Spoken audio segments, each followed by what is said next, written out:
Friends, welcome to आपके अपने YouTube channel infinity maths. तो आज हम बहुत ही इम्पोर्टेंट टॉपिक्स के बारे में बात करने वाले हैं। आज का हमारा टॉपिक्स है प्रोबेबिलिटी, जो कि आपका 9th 10th 11th 12th में ये कवर हो जाता है, या आपको एग्ज़ाम में भी कोई भी आप कॉम्पिटिटिव एग्ज़ाम देते हैं तो उसमें भी पूछा जाता है। तो सबसे पहले हमें ये पता होना चाहिए कि प्रोबेबिलिटी मीन्स होता क्या है। प्रोबेबिलिटी का मीनिंग है चांसेस। जैसे आपसे कोई पूछता है कि आपके पास होने के चांसेस क्या है, आपके 90% मार्क्स आने के चांसेस क्या है, तो यहाँ पे हम जो भी चांसेस काउंट करते हैं वो परसेंट के हिसाब से कि इतना परसेंट काम हो सकता है, इतना नहीं हो सकता है। या फिर आप कभी ऐसा बोलते हो कि वेदर के बारे में कि आज बारिश होने वाली है या नहीं होने वाली है, तो ये क्या है, चांसेस है कि हाँ कितने चांसेस बारिश होने के हैं या कितने चांसेस नहीं हैं। तो अगर आपको प्रोबेबिलिटी कोई भी फाइंड करना है, कोई भी एक इवेंट हम ले लेते हैं और प्रोबेबिलिटी हम उस फाइंड कैसे करते हैं, हम उसका फॉर्मूला देख लेते हैं।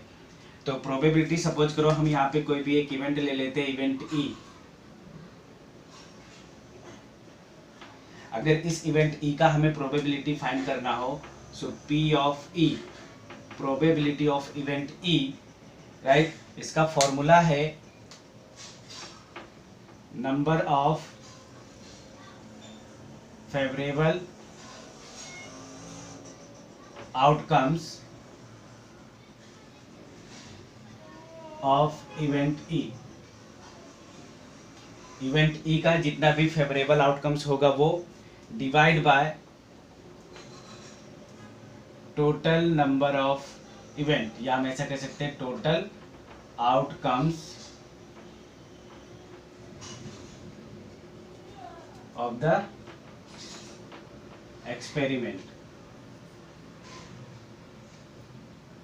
एक्सपेरिमेंट के टोटल आउटकम्स क्या है, ये फॉर्मूला है हमारा। इस फॉर्मूले आप ये एक चीज़ ज़रूर याद रखना कि जो प्रोबेबिलिटी की जो वैल्यू होती है, प्रोबेबिलिटी की वैल्यू ऑलवेज 0 1 के बीच में होती है, इंक्लूडिंग टू 0 1। तो ऐसा हम यहाँ पे कह सकते हैं कि यहाँ पे ये जो प्रोबेबिलिटी की वैल्यू है उसे हम लिख सकते हैं कि 0 and is greater than or equal to P of E is a less than and equal to 1। जो प्रोबेबिलिटी की वैल्यू है वो 0 और 1 के क्लोज इंटरवल में होता है। अगर यहाँ पे हम ऐसा लिखना चाहें तो P of E belongs to 0 1, ऐसा हम लिख सकते हैं कि P of E जो वैल्यू होगा वो उसका रेंज जो होगा वो 0 और 1 इंक्लूडिंग के साथ में होगा। दूसरा भी यहाँ पे फाइंड करते हैं कि इवेंट कितने टाइप के होते हैं। इवेंट तुम्हारे 2 टाइप्स के होते हैं आपके। अगर हम फर्स्ट इवेंट की बात करें तो उसे हम प्राइमरी इवेंट या फिर एलिमेंट्री इवेंट कहते हैं।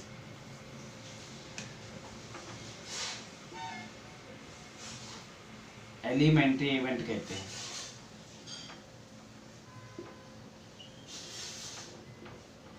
एलिमेंट्री इवेंट का मतलब हो गया कि कोई भी इवेंट जो दिया गया हो आपको, उसका फेवरेबल आउटकम्स ओनली 1 हो। जिसका फेवरेबल आउटकम्स ओनली 1 होता है, if any event has only 1 favourable outcomes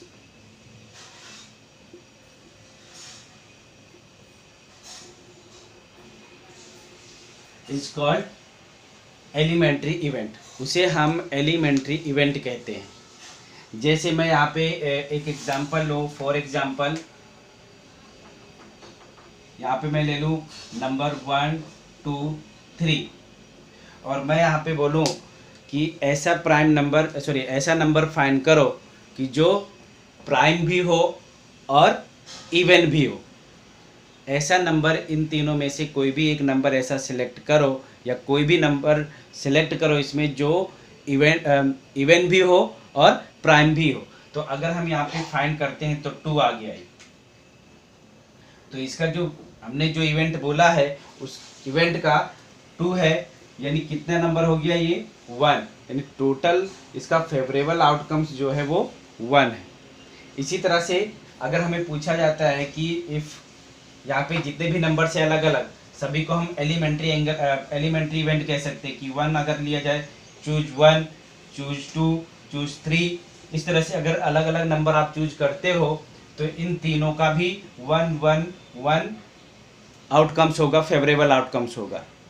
that means इनका अगर हम इस फॉर्मूले के अकॉर्डिंग में प्रोबेबिलिटी फाइंड करते हैं तो फर्स्ट का आ जाएगा 1/3 because total number of outcomes is 3 and अगर आप 1 चूज करते हो तो 1 का आउटकम्स हो गया, फेवरेबल आउटकम्स 1 हो गया। इसी तरह से 2 का भी 1 होगा तो ये भी आ जाएगा 1/3 और 3 का अगर आप फाइंड करते हो इसका भी आ जाएगा 1/3।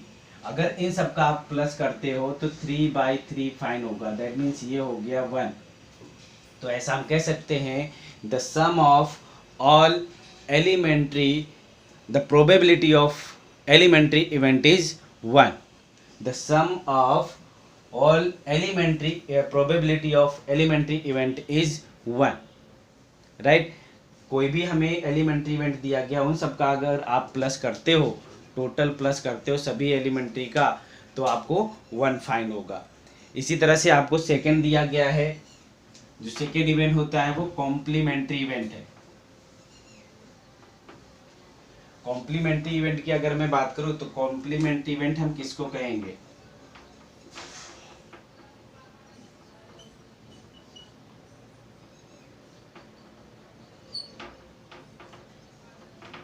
कॉम्प्लीमेंट्री इवेंट जैसे कि आप कोई भी इवेंट ले लेते हो ए,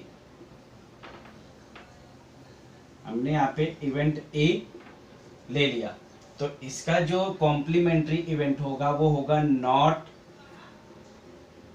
इवेंट ए, इवेंट ए और उसका नॉट इवेंट ए कॉम्प्लीमेंट्री होगा, या ऐसा हम कह सकते हैं कि नॉट इवेंट ए का कॉम्प्लीमेंट्री क्या होगा? ए होगा। तो यहाँ पे कॉम्प्लीमेंट्री हो गया कि एक दूसरे का नहीं हो, ये दोनों अलग अलग हो। जैसे मैं यहाँ पे बोलूँ कोई भी एक हम एग्जांपल ले लेते हैं तो आपके दिमाग में आ जाएगा कि कॉम्प्लीमेंट्री किसे कहेंगे। फॉर एग्जांपल मैं यहाँ पे ले लूँ 1 2 3 4 5 और 6। यहाँ पे मैंने 6 तक नंबर लिया तो टोटल आउटकम्स हो गया आपका 6। अब यहाँ पे आपको बोला जाता है कि ऐसे नंबर सिलेक्ट करो जो इवन है। तो इवन नंबर अगर आप सिलेक्ट करते हो तो 2 4 और 6, ये टोटल फेवरेबल आउटकम्स आपका 3 हो गया। अगर मैं यही बोल दूं कि नॉट इवन, अगर मैं ऐसा बोलूं कि नॉट इवन नंबर चूज करो तो क्या होगा? 1 3 और 5, ये आपका आ जाएगा 3 ये भी, राइट। तो जब भी आप कॉम्प्लीमेंट्री इवेंट के प्रोबेबिलिटी को आप प्लस करते हो तो ऑलवेज उनका एडिशन 1 होता है। जैसे यहाँ पे हम लेते हैं, ये हमने एग्जांपल लिया।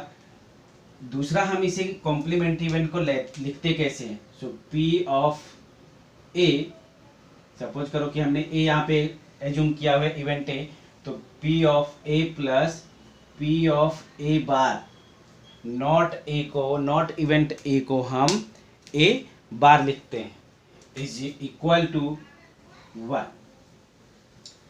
दोनों कॉम्प्लीमेंट्री, जैसे आप कॉम्प्लीमेंट्री एंगल करते थे कि कॉम्प्लीमेंट्री एंगल ईच अदर, एक दूसरे के होते हैं, तो इसी तरह से यहाँ पे कॉम्प्लीमेंट्री इवेंट जो है इनका प्रोबेबिलिटी आप अगर चेक करते हो तो दोनों का एडिशन 1 होगा। अब इस पर से आप दोनों में से किसी एक अगर आपको दिया गया तो सेकेंड आप फाइंड कर सकते